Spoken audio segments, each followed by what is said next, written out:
Hello friends, myself Abhi and we are going to start the Hindu analysis. आज 10 जून 2026 है और हम द हिंदू एनालिसिस स्टार्ट कर रहे हैं। द हिंदू के जो आज के टॉपिक्स इंपॉर्टेंट हैं हम उनको यूपीएससी प्रीलिम्स, यूपीएससी मेंस उनके एस्पेक्ट से देखेंगे। उसके अलावा जितने भी पीसीएस एग्ज़ाम है, स्टेट एग्ज़ाम है, उनमें भी ये चीज़ें आपके काम आएगी। ठीक है। उसके अलावा कोई भी अगर गवर्नमेंट एग्ज़ाम है तो वहाँ ये चीज़ें काम आ सकती है, तो आप इनको पढ़िए और अगर आपको अच्छा लगे तो प्लीज़ लाइक एंड कमेंट कीजिए। तो आज हमने कुछ टॉपिक चूज किए हैं, ये द हिंदू से रिलेटेड सारे टॉपिक्स है जो कि बहुत इंपॉर्टेंट है, वो हमने डिसाइड किए हैं। ठीक है। सबसे पहला टॉपिक द राज्यसभा का इलेक्शन। अभी आपको मैं सबसे पहले द हिंदू के अंदर क्या जो न्यूज़ है वो दिखा देता हूँ। ये देखिए द न्यूज़ क्या है, कांग्रेस की जो राज्यसभा का जो नॉमिनेशन है वो उसको रिजेक्ट कर दिया गया है। कहाँ पे? मध्य प्रदेश के अंदर। ठीक है। तो अभी ये न्यूज़ है, इससे रिलेटेड हमारे को न्यूज़ से कोई रिलेवेंस नहीं है कि हमको क्या करना है, लेकिन अभी हमारे रिलेटेड यहाँ क्या क्वेश्चन उठ सकते हैं यूपीएससी में या पीसीएस एग्ज़ाम में या जो भी गवर्नमेंट एग्ज़ाम है। तो सबसे पहला क्वेश्चन की जो नॉमिनेशन है राज्यसभा के अंदर, जो नॉमिनेशन है वो उसका प्रोसीजर कहाँ से लिया जाएगा। तो इसका पहला आंसर होगा राज्यसभा के अंदर जो नॉमिनेशन होता है उसका जो प्रोसीजर है वो आयरलैंड के अंदर से, हमारा जो आयरलैंड की कॉन्स्टिट्यूशन है वहाँ से बोरो किया गया है। अब देखो मैंने पूरा लिखा हुआ है, जो मैंने नोट्स बनाए हैं उसके अंदर आपको नजर आएगा। देखो the nomination of the members of Rajya Sabha is taken from Ireland. तो प्रोसीजर कहाँ से लिया गया है? प्रोसीजर लिया गया है आयरलैंड से। उसके बाद अभी आप नेक्स्ट चीज़ क्या है कि इसके अंदर नेक्स्ट आपको पढ़ना पड़ेगा कि राज्यसभा के अंदर जो इलेक्शन का प्रोसीजर क्या है, राज्यसभा क्या है, वो सारी चीज़ें अब हम समझेंगे। तो मैंने दो चीज़ें सबसे इंपॉर्टेंट इसके अंदर से हमको क्या निकलेगा, पहला मैंने आपको वापस क्लियर कर रहा हूँ कि आयरलैंड से हमारे कॉन्स्टिट्यूशन के अंदर जो नॉमिनेशन का प्रोसीजर है वो कहाँ से लिया गया है? आयरलैंड के कॉन्स्टिट्यूशन से। ठीक है। चलो अभी हम पढ़ते हैं राज्यसभा के अंदर इलेक्शन का क्या प्रोसीजर है। बहुत सिंपल है, इजी गोइंग प्रोसेस से हम समझेंगे और बहुत जल्दी फिनिश हो जाएगा। राज्यसभा, आप सोचो कि भाई हमारे यहाँ पे कितने हमारे पार्लियामेंट के अंदर कितनी पार्लियामेंट है, उसके अंदर क्या क्या है, एक तो लोकसभा है, एक राज्यसभा है। ठीक है। लोकसभा को तो हम बोलते हैं लोअर हाउस, राज्यसभा को क्या बोलते हैं? Upper house. ठीक है। राज्यसभा के अंदर कितने मेंबर्स होते हैं? 250 मेंबर्स। 250 मेंबर्स के अंदर 12 तो होते हैं नॉमिनेटेड, मतलब 12 तो होते हैं नॉमिनेटेड, और उसके अलावा जो बचे हुए मेंबर्स हैं वो होते हैं हमारे इलेक्टेड। लेकिन 250 मेंबर्स जो है वो स्ट्रेंथ है, एक्चुअल की जो स्ट्रेंथ है अभी जो आज की डेट में जो प्रेजेंट पोजीशन है उसके अंदर राज्यसभा में कितने मेंबर है? 245 मेंबर। उसमें से 233 मेंबर्स तो स्टेट्स, यूनियन टेरिटरी जो कि दिल्ली, पुडुचेरी एंड जम्मू एंड कश्मीर से लिया गए हैं, और बाकी जो 12 मेंबर्स है वो नॉमिनेटेड है। और ये इसका कॉन्स्टिट्यूशन के अंदर कौन सा आर्टिकल इससे रिलेटेड है? तो आर्टिकल 80 वो मैक्सिमम स्ट्रेंथ के बारे में बताता है। चलो नेक्स्ट, उसके बाद हम जब नेक्स्ट चीज़ पढ़ेंगे तो उसमें क्या आ जाएगा कि ये कहाँ लिखा हुआ है कि राज्यसभा के अंदर जो मेंबर्स है उनका सीट्स का एलोकेशन कैसे होता है। तो वो 4th शेड्यूल में लिखा हुआ है। हमारे कॉन्स्टिट्यूशन के अंदर 12 शेड्यूल है, उसके जो चौथा शेड्यूल है, 4th शेड्यूल है, उसके अंदर ये लिखा हुआ है।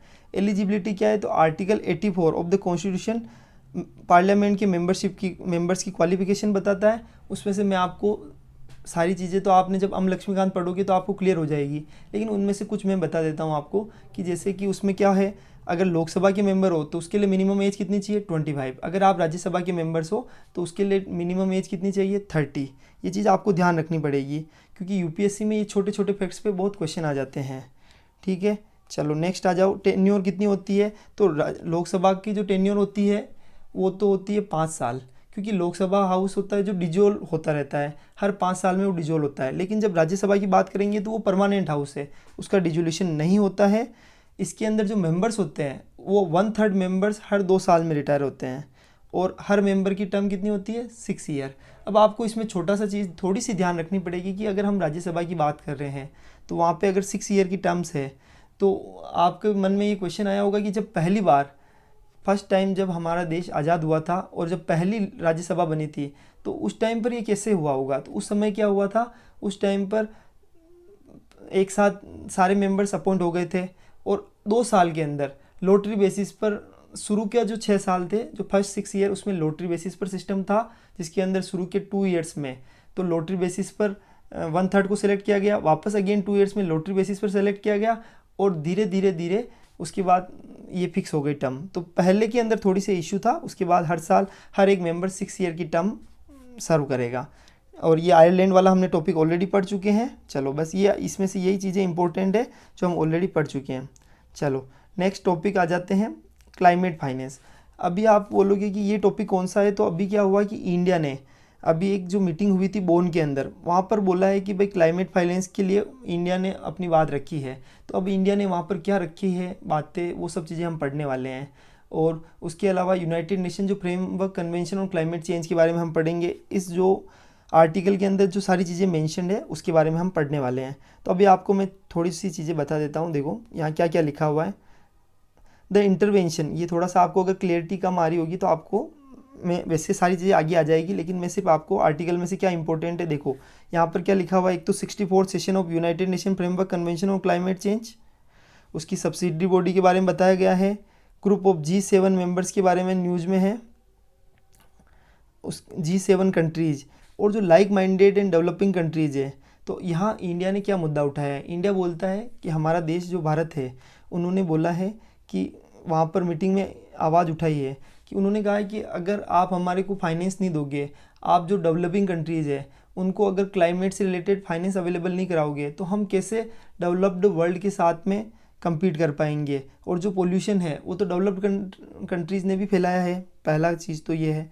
दूसरा, इसके अंदर एक चीज़ इन्होंने सबसे इम्पोर्टेंट जो भारत ने बोली है, उसने एक इशू उठाया है, वो है यूरोपियन यूनियन का कार्बन बॉर्डर एडजस्टमेंट मैकेनिज्म। जिसमें क्या होता है कि भाई उन्होंने टैक्स लगाया है कि कार्बन टैक्स लगाया है, कहाँ पर अगर कोई भी इंपोर्ट करेंगे, जो भी यूरोपियन यूनियन में कुछ भी इंपोर्ट होगा उस पर कार्बन टैक्स कौन लगाएगा, यूरोपियन यूनियन, अगर वो पोल्यूशन फैला रहा है तो इंडिया ने इसको भी एक इश्यू रेज किया है। इंडिया ने बोला है कि एज पर आर्टिकल, ये सब इस आर्टिकल में मेंशन है। और उससे रिलेटेड आर्टिकल क्या है, आर्टिकल 3.5 ऑफ द कन्वेंशन, जो United nation framework convention on climate change है, उसके हिसाब से आर्टिकल 3.5 ऑफ द कन्वेंशन बोलता है कि principle regarding the relationship between climate action and international trade. एक तो इंटरनेशनल ट्रेड और जो क्लाइमेट एक्शन है उसके बीच में जो रिलेशनशिप को कौन सा आर्टिकल दिखाता है, 3.5। मैंने ये आर्टिकल इसलिए डाला है क्योंकि यूपीएससी के अंदर ये क्वेश्चन आ जाता है जनरली कि ये आर्टिकल किससे रिलेटेड है, 3.5 ऑफ द कन्वेंशन। तो हमको याद रखना पड़ेगा कि अगर इंटरनेशनल ट्रेड और जो क्लाइमेट एक्शन है उसके बीच की रिलेशनशिप को ये देखता है। ठीक है, अभी COP31 कौन सी होने वाली है, कहाँ पे होने वाली है, अंटालिया तुर्की के अंदर। और आपको ये ध्यान रखना है कि तुर्की और अजरबैजान जो ये दो कंट्रीज़ थी, जब हमारे पाकिस्तान के साथ डिस्प्यूट था अभी, तो उस टाइम पर इन दोनों कंट्रीज़ ने हमारा सपोर्ट नहीं किया था। तो आपको ये थोड़ा सा ध्यान में रखना है, इस चीज़ को मेंशन करके रखना है, क्योंकि आप यूपीएससी के एस्पिरेंट हो तो हमें ये सब चीज़ें ध्यान होनी चाहिए। उसके बाद COP30 क्या है, तो बेलेम ब्राज़ील, और COP31 क्या है, अंटालिया तुर्की। ये सब इस आर्टिकल में मेंशन है। COP30 कहाँ हुई थी, बेलम ब्राज़ील के अंदर हुई है।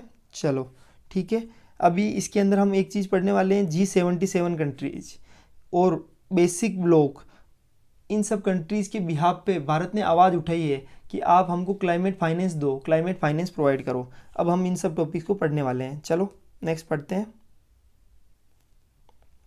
सबसे पहले हम पढ़ने वाले हैं United nation framework convention on climate change. तो सबसे पहले UNFCCC कब आया था, तो 1992 के अंदर साइन हुआ था। कहाँ पे हुआ था, अर्थ समिट भी बोलते हैं, रियो समिट भी बोलते हैं, रियो कॉन्फ्रेंस भी बोलते हैं। उस 1992 की जो कन्वेंशन के अंदर 3 कन्वेंशन आई थी। अगर आपको ये जानकारी तो वैसे सभी एस्पिरेंट को रहती है, फिर भी मैं समझा देता हूँ। United nation framework convention on climate change, United जो कन्वेंशन ऑन डेजर्टिफिकेशन, और एक और हमारा यूनाइटेड नेशन कन्वेंशन ऑन मतलब बायोडाइवर्सिटी है।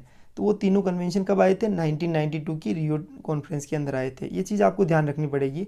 एक्चुअल में एनफोर्स कब हुआ, 1994 के अंदर। इससे रिलेटेड जो सबसे इम्पोर्टेंट प्रोटोकॉल कौन से हैं, तो एक तो क्योटो प्रोटोकॉल, एक पेरिस एग्रीमेंट। इंडिया क्या इसका मेंबर है United nation framework convention on climate change का, तो बिल्कुल इंडिया मेंबर है। अब हम ये भी देखेंगे कि इसके अंदर कुछ सब्सिडरी बॉडीज़ भी होती है जो जिनका क्या काम होता है वो हम अब पढ़ने वाले हैं। तो कन्वेंशन एस्टेब्लिश करता है 2 परमानेंट बॉडीज़। कौन सा कन्वेंशन, जो United nation framework convention on climate change है, जो कि ये कन्वेंशन है, उसका काम क्या है, वो 2 परमानेंट सब्सिडरी बॉडीज़ को एस्टेब्लिश करता है। पहला का नाम है subsidiary body for scientific and technological advice, और वो by article 9 of the convention के थ्रू आता है, और दूसरा है subsidiary body for implementation by article 10। तो थोड़ा सा याद रखना है, अभी हमने आर्टिकल 3.5 पढ़ लिया, आर्टिकल 9 पढ़ लिया, आर्टिकल 10 पढ़ लिया, बार बार चीज़ों को रिवाइज करेंगे तो चीज़ें ईजी हो जाएगी। तो इसके अंदर सब्सिडरी बॉडी, इसका क्या क्या काम है, तो जो पहली बॉडी है subsidiary body for scientific and technological advice, इसका काम क्या है कि ये टाइमली एडवाइस करता है किसको, COP को, यानी conference of parties, United nation framework convention of climate change है, उसके अंदर जो 197 पार्टीज़ है उनको ही हम क्या बोलते हैं, कॉन्फ्रेंस ऑफ पार्टीज़। ये डिसीजन मेकिंग बॉडी किसकी है, UNFCCC की जो डिसीजन मेकिंग बॉडी कौन सी है, COP, कॉन्फ्रेंस ऑफ पार्टीज़। इसका काम क्या है, इसका काम है, इसकी जो सब्सिडरी बॉडी है वो COP को, कॉन्फ्रेंस ऑफ पार्टीज़ को एडवाइस प्रोवाइड करती है साइंटिफिक और टेक्नोलॉजिकल मैटर्स पर, ये चीज़ आपको ध्यान रखनी पड़ेगी। और दूसरी बॉडी है सब्सिडरी बॉडी फॉर इम्प्लीमेंटेशन, इसका काम क्या है, असेसमेंट करना और इफेक्टिव इम्प्लीमेंटेशन हुआ या नहीं हुआ कन्वेंशन का, जैसे अभी पेरिस एग्रीमेंट हुआ, और अभी जो बेलेम ब्राज़ील के अंदर जो कन्वेंशन हुई थी, उसके बाद अभी जो तुर्की के अंदर होने वाली है, क्या इन सब का इफेक्टिव इम्प्लीमेंटेशन हो पाया या नहीं हो पाया है, उसका रिव्यू करना और असेसमेंट करने का काम किसका है, सब्सिडरी बॉडी के अंदर जो सब्सिडरी बॉडी फॉर इम्प्लीमेंटेशन है उसका काम है। अब हम पढ़ेंगे क्लाइमेट फाइनेंस। तो United nation framework convention on climate change define करता है, फाइनेंस को डिफाइन करता है कि ये एक multi source public and private funding है। आप इस चीज़ को थोड़ा सा समझिए कि एक तो मल्टी सोर्स यानी ये पब्लिक फंड भी हो सकता है, प्राइवेट फंड भी हो सकता है, जो सपोर्ट करता है mitigation and adaptation to climate change. अब इससे अभी हमने ऑलरेडी क्या किया, आर्टिकल 3.5 पढ़ लिया UNFCCC का, आर्टिकल 9 पढ़ लिया, आर्टिकल 10 पढ़ लिया है। अब आर्टिकल 9 देखो किसका, पेरिस एग्रीमेंट का। ये UPSC में क्वेश्चन पूछा हुआ है कि article 9 of the Paris agreement किसका है, तो ये ओब्लिगेट करता है डेवलप्ड कंट्रीज को, मोबिलाइज करता है $100 billion each year for developing nation until 2025, यानी 2025 तक हमको हर साल 100 बिलियन कलेक्ट करने हैं। ये टारगेट किसका था, पेरिस एग्रीमेंट का। वैसे देखो ये सक्सेसफुली इम्प्लीमेंट नहीं हो पाया है, लेकिन मैं सिर्फ आपको समझाने के लिए बता रहा हूँ। उसके बाद प्रिंसिपल फॉर, अभी क्लाइमेट फाइनेंस से रिलेटेड कौन सा प्रिंसिपल है, तो कॉमन बट डिफरेंशिएटेड रिस्पॉन्सिबिलिटीज़। क्यों ऐसा कि बहुत सारी डेवलपिंग कंट्रीज़ है और बहुत सारी डेवलप्ड कंट्रीज़ है। पोल्यूशन किसने फैलाया है, डेवलप्ड कंट्रीज़ ने, और डेवलपिंग कंट्रीज़ तो अब पोल्यूशन फैला रही है। तो डिफरेंट, सबकी रिस्पॉन्सिबिलिटी तो कॉमन है, लेकिन डिफरेंस क्या है, अलग अलग जो कंट्री है उसको अलग अलग फंड देना पड़ेगा, किस हिसाब से कि जितना उन्होंने पोल्यूशन फैलाया उस हिसाब से। तो उस हिसाब से क्लाइमेट फाइनेंस का डिसीजन लिया जाएगा। नेक्स्ट G77, अभी हमने ग्रुप पढ़े थे, एक तो G77, एक बेसिक, ये सब आर्टिकल में मेंशन है। वहाँ जो हमारा इंडिया है वो G77 के बिहाफ पे, चाइना के बिहाफ पे, आप बोल रहे होंगे चाइना की, क्योंकि G77 प्लस चाइना पूरा एक ग्रुप है। उसके अलावा बेसिक यानी ब्राज़ील, रशिया, ये मैं आपको दिखा देता हूँ एक बार।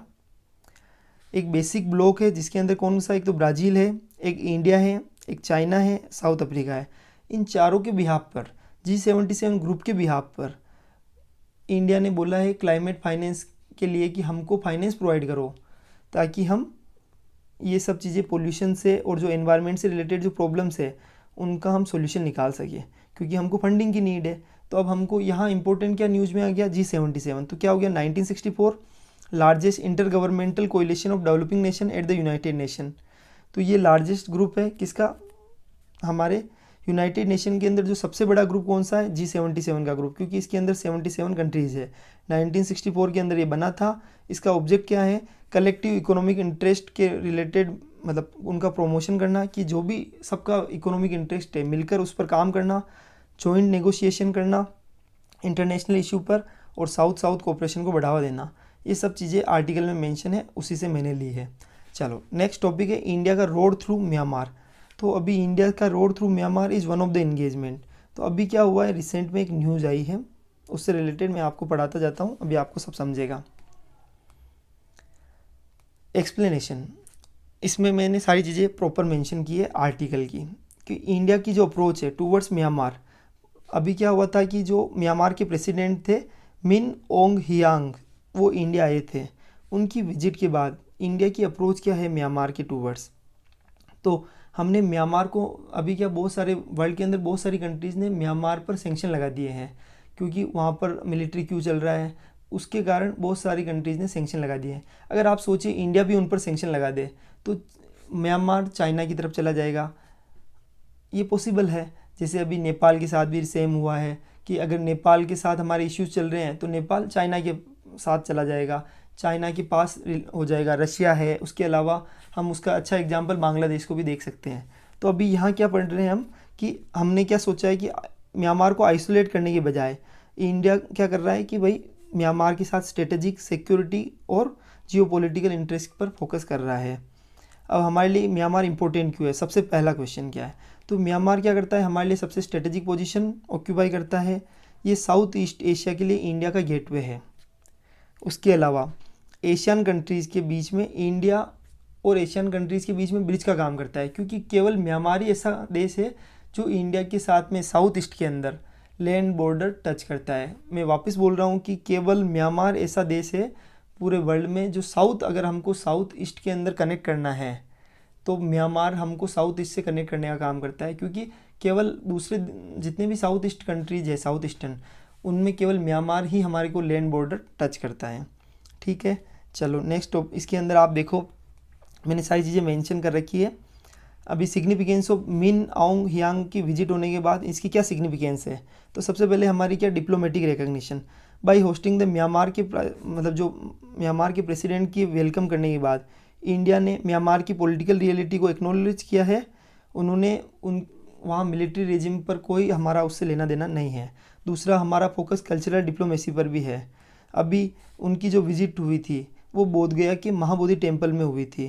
तो इससे क्या होता है कि हम बुद्धिस्ट हेरिटेज को शेयर कर रहे हैं, सिविलाइजेशन जो हमारे लिंक है पुराने, उसको हिस्टोरिकल सिविलाइजेशन लिंक को हम फॉलो कर रहे हैं, डायरेक्शन को बढ़ावा दे रहे हैं, स्ट्रेटेजिक सिग्नलिंग।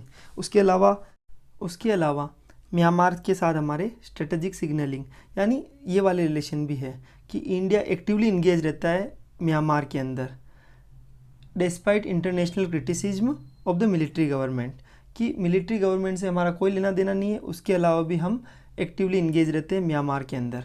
अब म्यांमार का रोल क्या है इंडिया की एक्ट ईस्ट पॉलिसी में। देखो मैंने अभी जस्ट बताया था कि म्यांमार केवल ऐसी कंट्री है, एशियन कंट्री, जो कि लैंड बॉर्डर टच करती है विद इंडिया के साथ में।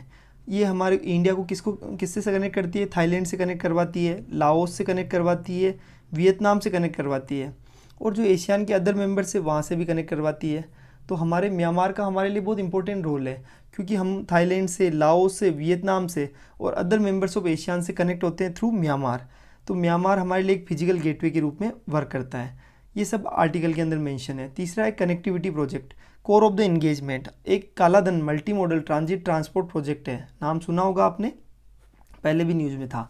तो इंडिया की जो ईस्टर्न सी पोर्ट है उसको कनेक्ट करता है विद नॉर्थ ईस्ट इंडिया के साथ थ्रू म्यांमार। तो यहाँ क्या होता है कि इंडिया की जो ईस्टर्न सी पोर्ट है, जो इंडिया के ईस्ट वाले जो सी पोर्ट्स है, उसको नॉर्थ ईस्ट इंडिया के साथ कनेक्ट करने का काम किससे करते हैं, इसके थ्रू करते हैं। उसके बाद तो कालाधन मल्टी मॉडल ट्रांजिट प्रोजेक्ट के बारे में आपने सुना है। इसका काम क्या होता है, यहाँ सी रूट को सितवे पोर्ट से कनेक्ट किया जा रहा है। Inland waterway transport through the कालाधन रिवर, वहाँ पर एक कालाधन रिवर है, उसके थ्रू हम क्या कर रहे हैं, इनलैंड वाटरवे ट्रांसपोर्ट को बढ़ावा दे रहे हैं।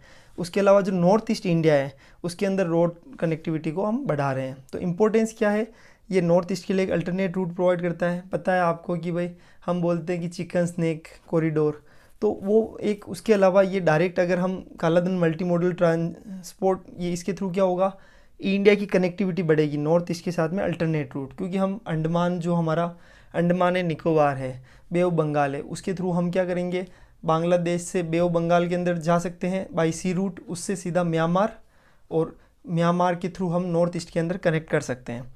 तो इससे reduce dependence on Siliguri corridor पर जो डिपेंडेंस है उसको रिड्यूस किया जाएगा, ट्रेड और इकोनॉमिक इंटीग्रेशन को बढ़ावा दिया जाएगा, स्ट्रेटेजिक मोबिलिटी को एनहांस किया जाएगा। चैलेंजेस क्या है, तो अभी क्या कॉन्फ्लिक्ट चल रहे हैं म्यांमार के जो चीन स्टेट है, आपको पता होगा वहाँ पर एक चीन कम्युनिटी रहती है और थोड़ी सी हमारे इंडिया के अंदर भी है जो, तो उनके अंदर कॉन्फ्लिक्ट रहता है, तो उसका इंडिया पर भी इम्पेक्ट आता है। डिफ़िकल्ट टेरेन है और सिक्योरिटी कंसर्न है। India Myanmar Thailand trilateral highway, हमने अभी कालाधन मल्टी मॉडल ट्रांजिट कॉरिडोर पढ़ा था, उसके अलावा एक India Myanmar Thailand trilateral highway भी बन रहा है, तो ये भी इम्पोर्टेंट है। तो हम अभी म्यांमार की इम्पोर्टेंस के अंदर पढ़ रहे हैं कि वहाँ हमारे कुछ प्रोजेक्ट भी चल रहे हैं।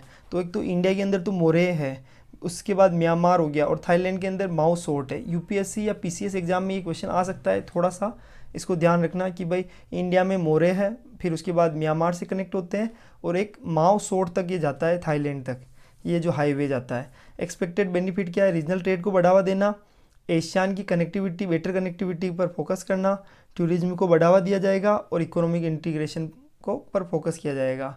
लेकिन चैलेंजेस क्या होते हैं? पॉलिटिकल इंस्टेबिलिटी रहती है, सिक्योरिटी इश्यू रहते हैं, और कंस्ट्रक्शन एक्टिविटी के अंदर डिले आ जाता है। सिक्योरिटी कंसिडरेशन क्या है? इंडिया और म्यांमार कितना, मतलब जो सिक्योरिटी कंसिडरेशन के नज़रिए से कि इंडिया और म्यांमार का लैंड बाउंड्री कितनी है? 1643 किलोमीटर, 1643 किलोमीटर। तो आप इसको एक चीज़ सोचिए कि हमारी बाउंड्री का बहुत बड़ा पोर्शन, हाँ सबसे ज़्यादा पोर्शन तो नहीं है लेकिन बहुत अच्छा पोर्शन हम उस म्यांमार से कनेक्ट कर रहे हैं, तो ये हमारे लिए इंपॉर्टेंट हो जाता है। वाई सिक्योरिटी कोऑपरेशन मैटर्स क्यों करते हैं? क्योंकि हमारे ट्रेनिंग गैप्स, ट्रांजिट रूट्स और ये सब चीज़ें इंडिया से कनेक्टेड है। वहाँ पर बहुत सारे ट्रेनिंग गेम्स बने हुए हैं हमारे बॉर्डर पर, तो इसलिए हमें थोड़ा सा म्यांमार हमारे लिए इम्पोर्टेंट होता है। इंडिया का ऑब्जेक्टिव क्या है? हमको क्रॉस बॉर्डर इंसर्जेंसी को प्रिवेंट करना है, हमको बॉर्डर मैनेजमेंट को इम्प्रूव करना है, उसके अलावा इंटेलिजेंस शेयरिंग को एनहांस करना है, और काउंटर इंसर्जेंसी जो कोऑपरेशन है उसको बढ़ावा देना है। अब सबसे इम्पोर्टेंट फैक्टर क्या है? China factor.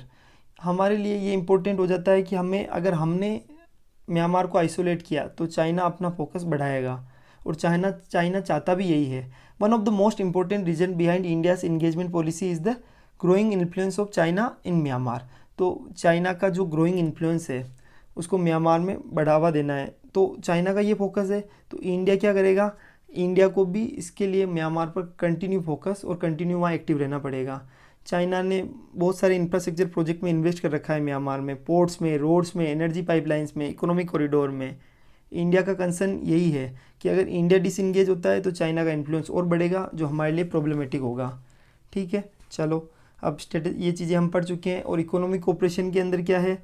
तो इंडिया और म्यांमार की कुछ इकोनॉमिक फोकस भी है, और एक दूसरे के साथ इकोनॉमिक रिलेशन भी है। हमारी म्यांमार के साथ में वहाँ पर कुछ रुपए से रिलेटेड भी हमारे ट्रांजेक्शन चलते रहते हैं। तो हमारी जो खुद की मतलब इंडिविजुअल करेंसी है उसके अंदर हम ट्रांजेक्शन करते हैं म्यांमार के साथ, बहुत सारा ट्रांजेक्शन।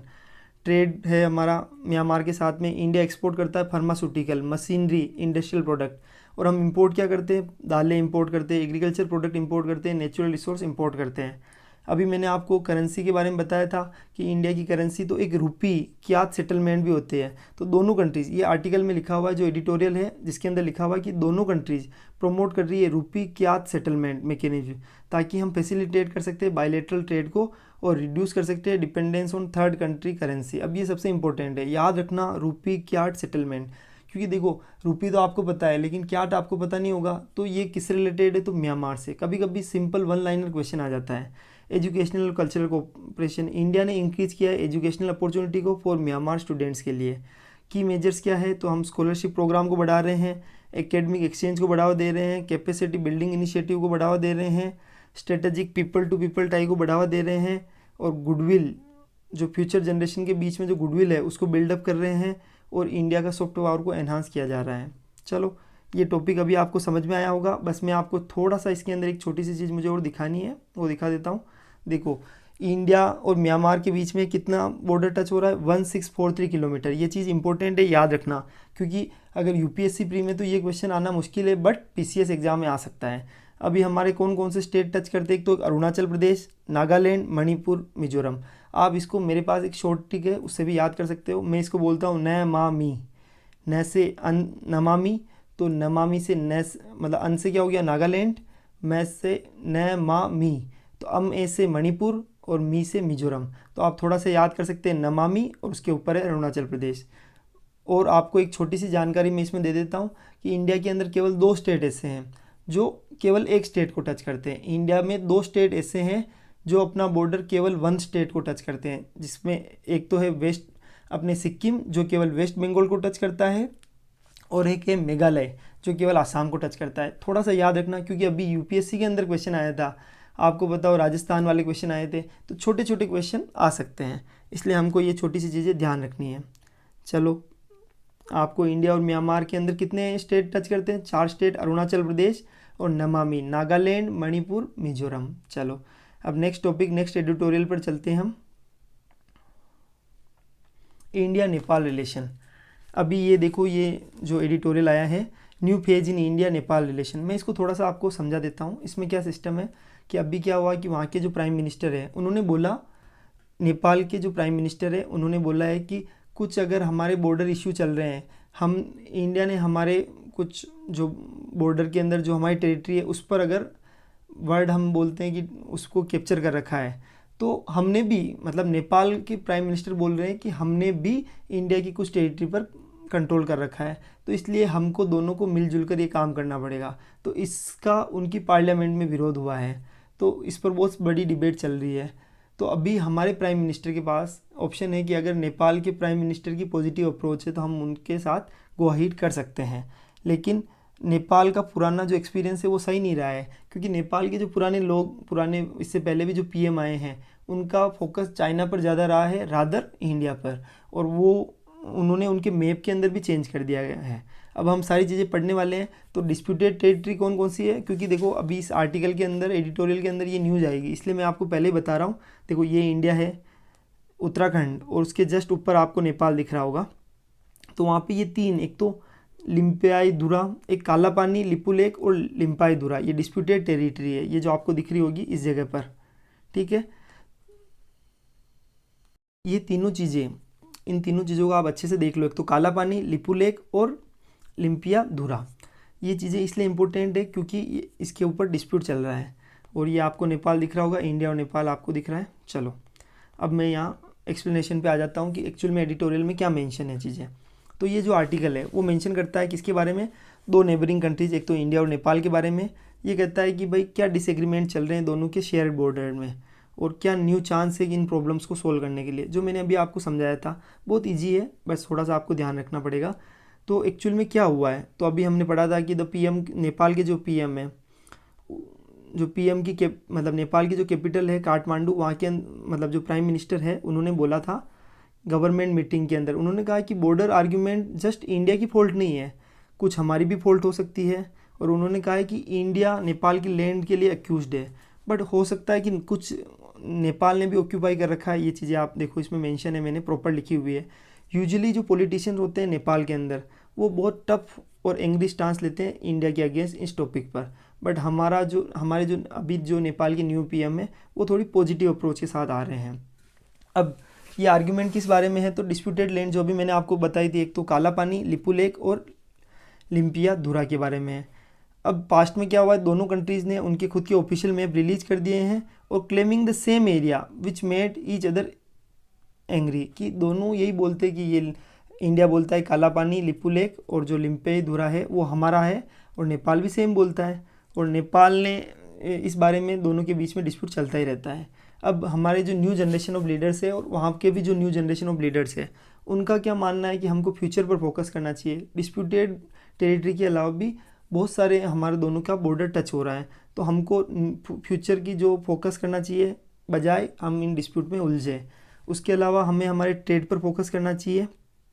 और इंडिया नेपाल की जो यंगर जनरेशन है वो कहती है कि इंडिया बिग ब्रदर की बजाय नेपाल को इक्वल ट्रीट करे, इंडिपेंडेंट पार्टनर की तरह ट्रीट करे, ऐसा उनकी यंग जनरेशन का मानना है। अब ये मुश्किल क्यों है कि हम नेपाल और जो ये डिस्प्यूटेड टेरिटरी से रिलेटेड जो मामला है उसको क्यों हम फिक्स नहीं कर पा रहे हैं अभी तक?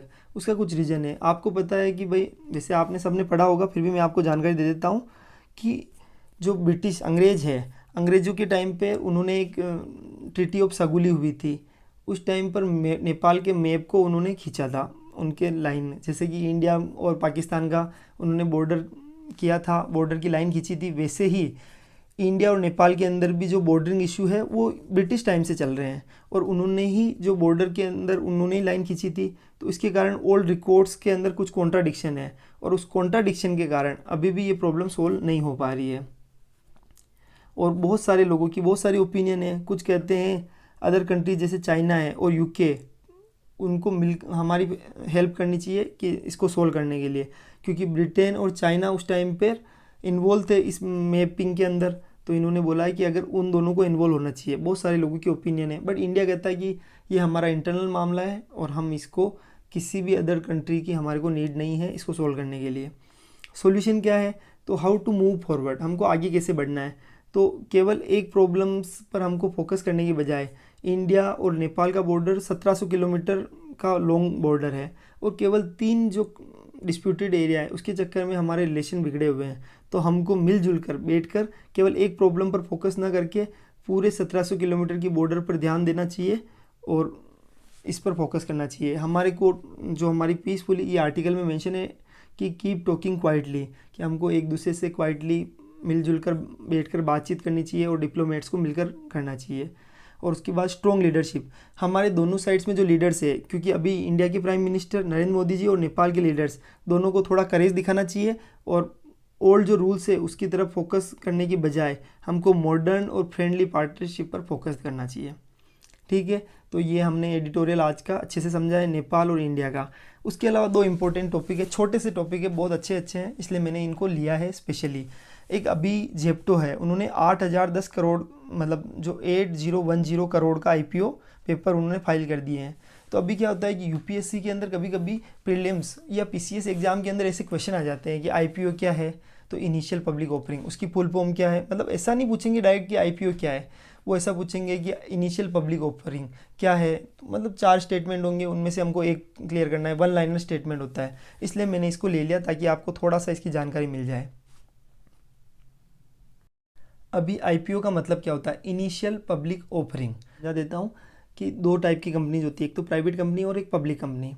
प्राइवेट कंपनी के अंदर तो शेयर होल्डर्स केवल 2 जो पर्सन होते हैं वो मिलके प्राइवेट कंपनी बना सकते हैं, लेकिन पब्लिक कंपनी के अंदर मिनिमम 7 मेंबर होते हैं। तो आपको ये चीज़ समझनी होगी कि अगर पब्लिक कंपनी है वो पब्लिक कंपनी में 2 टाइप की होती है, एक तो अनलिस्टेड कंपनी और एक लिस्टेड पब्लिक कंपनी। अनलिस्टेड यानी जिसके शेयर स्टॉक मार्केट पर लिस्टेड नहीं होते हैं, स्टॉक एक्सचेंज पर जिसके शेयर लिस्टेड नहीं होते हैं उसको बोलते हैं अनलिस्टेड पब्लिक कंपनी, और जिसके शेयर लिस्टेड हो जाते हैं उसको लिस्टेड पब्लिक कंपनी बोलते हैं। तो अगर आपको शेयर को लिस्ट करवाना है तो हमको IPO इशू करना पड़ेगा। यानी पहली बार अगर कोई पब्लिक कंपनी, कोई अनलिस्टेड पब्लिक कंपनी पहली बार अपने शेयर अगर शेयर होल्डर्स को इशू करती है पहली बार, तो उसको क्या बोले जाते हैं? इनिशियल पब्लिक ऑफरिंग, जो कि स्टॉक एक्सचेंज पर इशू किए जाते हैं। और उसके बाद अगर सेकंड बार वो इशू करते हैं तो उसको बोलते हैं फर्दर पब्लिक ऑफर, अब PO। तो it is the process by which a privately held company और a company owned by the government, जैसे LIC है, वो फंड रेज करती है by offering share to the public और न्यू इन्वेस्टर्स। यानी पब्लिक और न्यू इन्वेस्टर को जो शेयर इशू किए जाते हैं, कि पहले तो ये कंपनी थी अनलिस्टेड थी, उसके बाद जब इन्होंने शेयर इशू कर दिए तो जो पहली बार अगर इन्होंने स्टॉक एक्सचेंज पर शेयर इशू किए हैं न्यू इन्वेस्टर को, पब्लिक को, तो उसको क्या बोलेंगे हम?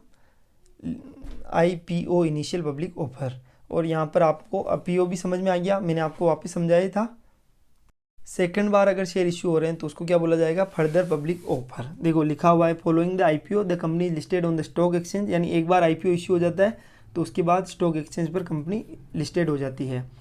स्टॉक एक्सचेंज क्या होता है कि एक ऑर्गेनाइज मार्केट होता है for the sale and purchase of the security such as share, stock and bond.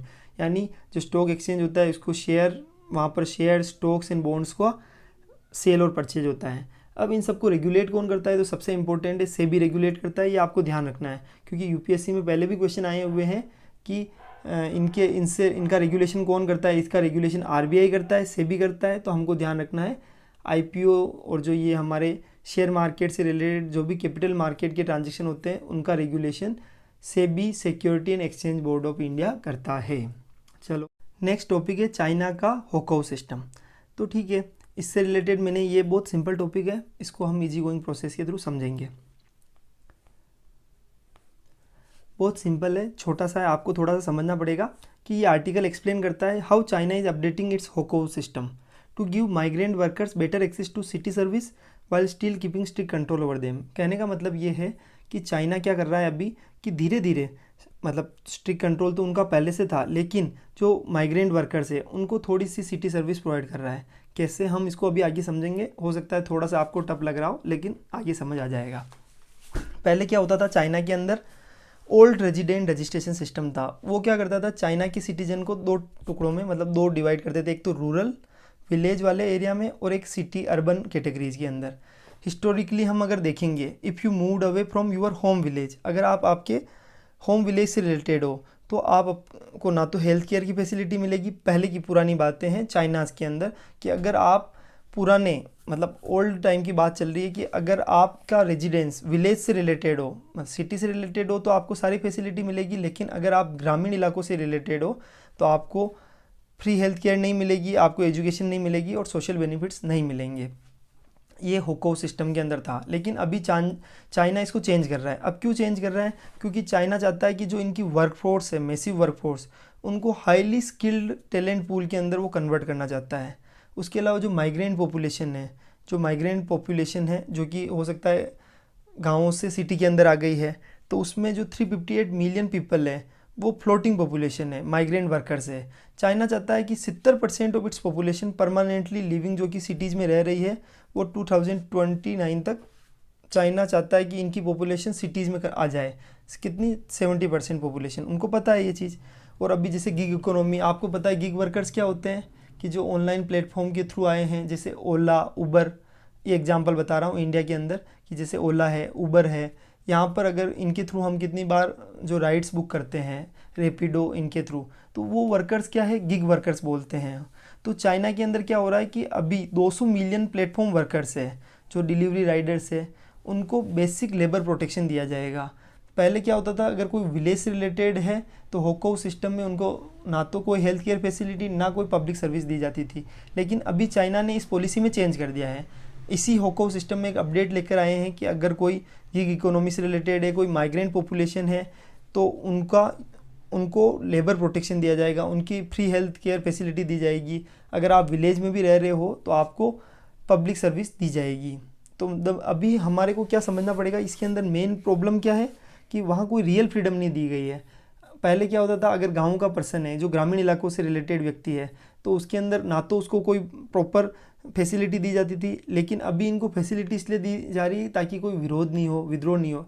लेकिन एक्चुअल फ्रीडम नहीं है। कैसे? गवर्नमेंट ने होको सिस्टम को क्लोज नहीं किया है, गवर्नमेंट ने उस सिस्टम के अंदर थोड़ा सा अपडेट ही किया है।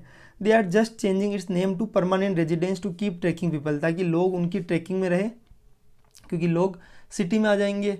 तो इसलिए वो बोल रहे हैं कि उनको पता रहे कि भाई ये ग्रामीण इलाके का पर्सन है, ये सिटी का पर्सन है। No money for local cities, और लोकल सिटीज़ के लिए कोई मनी नहीं है। Local city governments are responsible for paying for these new migrant benefits, यानी उसके लिए कौन पेमेंट करेगा? लोकल सिटी गवर्नमेंट ही पे करेगी। But they are broken due to a weak real estate market, और वहाँ पर लोग, उनकी सिटीज़ के पास इतना पैसा ही नहीं है कि वो उनको फंडिंग कर सके। और बिग सिटी की बैरियर है कि जैसे बीजिंग है चाइना के अंदर, उनके अंदर अभी भी स्ट्रिक्ट रूल्स है। किससे रिलेटेड? माइग्रेंट वर्कर से, मतलब जो माइग्रेंट वर्कर्स है जो कि ग्रामीण इलाकों से आए हैं। तो अभी भी चाइना हुको सिस्टम से बाहर नहीं आया है अल्टीमेटली। तो अभी आपको इसमें से कुछ समझ, अगर हम इन शॉर्ट बात करें तो चाइना क्या कर रहा है, थोड़ा सा टफ है, इसलिए मैं इसको बार बार 2-3 बार क्लियर किया है, क्योंकि अगर क्वेश्चन आ जाता है हुको सिस्टम किससे रिलेटेड है, तो हमको थोड़ा सा ध्यान रखना पड़ेगा कि चाइना ऑफर कर रहा है माइग्रेट वर्कर्स को मोर public service out of economic necessity, but ये उनको पॉलिटिकल कंट्रोल नहीं दे रहा है। अभी भी ग्रामीण इलाकों के जो व्यक्ति हैं उनको पॉलिटिकल कंट्रोल नहीं दिया गया है, केवल उनको पब्लिक सर्विस दी जाएगी ताकि हम उनको ट्रैक कर सकें, ऐसा। तो हमने क्या क्या टॉपिक पढ़ लिए हैं? हमने चाइना का होको सिस्टम पढ़ लिया है, ठीक है। दूसरा हमने क्या पढ़ा था? इनिशियल पब्लिक ऑफर पढ़ लिया है। तीसरा हमने क्या पढ़ा है? इंडिया और नेपाल के रिलेशन पढ़ लिए हैं। इंडिया और म्यांमार के रिलेशन पढ़ लिए हैं। आपको इनमें ध्यान रखना है, काला पानी, लिपू लेक और लिम्पायधुरा, ये टॉपिक याद रखने हैं। उसके अलावा और क्या टॉपिक हमने पढ़ा है? इंडिया और म्यांमार हो ही चुका है। कैपिटल फाइनेंस पढ़ लिया है हमने। ध्यान रखना, इंडिया और म्यांमार के अंदर 4 स्टेट टच करते हैं, एक तो अरुणाचल प्रदेश, नागालैंड, मणिपुर और मिजोरम। एंड G77 ग्रुप आपको याद रखना है। क्लाइमेट फाइनेंस के बारे में ध्यान होना चाहिए आपको। सब्सिडरी बॉडी के अंदर 2 बॉडीज़ है, एक तो सब्सिडरी बॉडीज़ फॉर इम्प्लीमेंटेशन और subsidiary body for scientific and technological advice. और यूनाइटेड नेशन फ्रेमवर्क कन्वेंशन और क्लाइमेट चेंज के बारे में हमने पढ़ लिया है। बेसिक ब्लॉक क्या है? तो Brazil, India, China, south Africa, ये 4 कंट्रीज़ का है, उसको बोला जाता है बेसिक ब्लॉक। और ये सेशन कौन सा था? 64 सेशन हुआ था अभी, ठीक है। और एक हमने अभी राज्यसभा के नॉमिनेशन का जो प्रोसीजर है मेंबर्स का, वो कहाँ से है? लिया गया है, तो ये चीज़ याद रखना आयरलैंड से। ये बहुत इंपॉर्टेंट है क्योंकि पहले भी ये क्वेश्चन पूछा हुआ है। ये टॉपिक क्लियर हो गया है। और मैं लास्ट में एक कोट मैंने आपके लिए लिखा है कि मन के हारे हार है और मन के जीते जीत। तो हमको हारना नहीं है, हमको कोशिश करनी है और आगे से आगे बढ़ते रहना है। Thank you so much. जय हिंद, जय भारत।